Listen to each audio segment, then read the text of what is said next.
നമസ്കാരം. Raf talk ഫുട്ബോളിലേക്ക് അവർക്കും സ്വാഗതം. എമിലിയാനോ മാർട്ടിനസിൻ്റെ കഥ വല്ലാത്തൊരു കഥയാവുകയാണ്. അദ്ദേഹത്തെ യുവൻ്റസ് ആദ്യം നോട്ടമിട്ടിരുന്നു, ശ്രമങ്ങൾ നടത്തി. പിന്നെ അത് വേണ്ടെന്ന് വെച്ചു. അവർ സുസൂക്കിക്ക് വേണ്ടി, സിയോൺ സുസൂക്കിക്ക് വേണ്ടിയിട്ടുള്ള നീക്കങ്ങൾ നടത്തി. അത് പക്ഷേ PSG സുസൂക്കിയെ സൈൻ ചെയ്ത് അവിടുന്ന് ലോണിലെടുക്കാനായിരുന്നു. പക്ഷേ സുസൂക്കി PSG പോവാതെ ആ ഡീല് കൊളാപ്സ്ഡായി.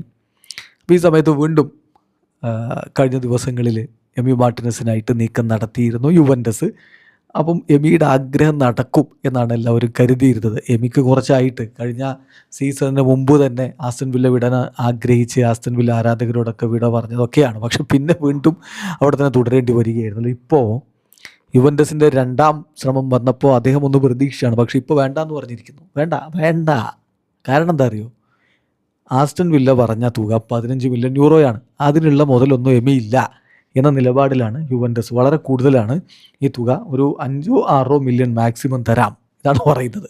വമ്പൻ വ്യത്യാസമാണ് ഈ ഒരു വാല്യുവേഷനിലുള്ളത് എന്ന് ഫബ്രീസിയോ റൊമാനോ തന്നെ റിപ്പോർട്ട് ചെയ്യുന്നു. ഇറ്റാലിയൻ ഫുട്ബോൾ ജേർണലിസ്റ്റ് ഫബ്രീസിയോ കുറിക്കുന്നു, Juventus and Aston Villa are still far away from club to club agreement for Emiliano Martinez. Villa insist on 15 million euro valuation. 15 million യൂറോയാണ് വില്ല ചോദിക്കുന്നത്. While Juventus believe 6 million euro plus add ons proposal was fair. അത് മതി എന്നാണ് അവർ പറയുന്നത്. അതിനുള്ള മുതലേ ഉള്ളൂ എന്നാണ് അവർ പറയുന്നത്. പക്ഷേ ഈ ഒരു വലിയ വ്യത്യാസം വാല്യുവേഷനിൽ വന്നതോടുകൂടി ഡീൽ ഓഫ് ആയിരിക്കുകയാണ്. Juventus and Dibu Martinez camp had direct talk tonight. Deal officially of.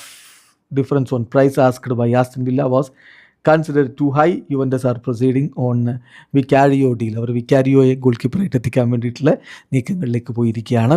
Amy മാർട്ടിനസിന് വേണ്ട, ഈ തുകക്കുള്ള മുതലില്ല എന്ന് പറഞ്ഞിട്ട് അവർ ഒഴിവാക്കി പോയിരിക്കുന്നു. ഇനിയിപ്പോൾ എമിയുടെ കാര്യം എന്താവും എന്നുള്ളതാണ് അറിയേണ്ടത്. കാരണം ആസ്റ്റൺ വില്ല സിയോൺ സുസൂക്കി എത്തിക്കുകയാണ്. അതിന് വേണ്ടിയിട്ടുള്ള നീക്കങ്ങളൊക്കെ അവർ നടത്തി കഴിഞ്ഞു.